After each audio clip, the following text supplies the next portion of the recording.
சொத்தை நிறைய விட்டு கொடுக்குறாங்க, அம்மாவை விட்டுட்டு வந்துடுறாங்க.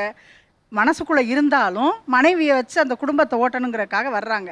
ஆனால் பெண்களுக்கு ஏற்படுற அந்த அளவுக்கு மீறின இவங்க அனுபவித்த அந்த இதிலெல்லாம் இருக்கணும்னு நான் சொல்ல மாட்டேன். எனக்கு தெரிஞ்சு இப்போ நான் சொல்லக்கூடாது, ஆனால் 2 பெண்களுக்கு சொல்லிக்கிட்டு இருக்கேன், இந்த மாதிரி ஒரு வாழ்க்கை வேண்டாம், வந்துரு நீ வெளியே அப்படின்னு தான் சொல்லிக்கிட்டு இருக்கேன். இப்போ இதை சொல்கிறது என்னென்னா, பறைசாற்றுங்கிறோங்கிற மாதிரி கல்யாணத்துக்கு வீட்டுக்கு வீடு போய் பத்திரிக்கை வச்சு கூப்பிடுறமே தவிர, அதுவும் பணம் பாக்கு வச்சு கூப்பிடணும். முறை தவறி கூப்பிட்டாவோ நேரில் வந்து உரியவங்க கூப்பிட்டாலோ வராத உறவுகள் டைவர்ஸ் ஆயிருச்சுங்கிறது தெரிஞ்சாலோ, இல்லை 4 பேரை கூட்டம் போட்டு வச்சு பஞ்சாயத்து பண்ணி தீர்த்து விட்டாலோ, கோர்ட்டில் போய் நோட்டீஸ் போட்டாலோ யாருக்குமே சொல்ல வேண்டாம். அது பாட்டுக்கு அப்படி பற்றி எரியும்.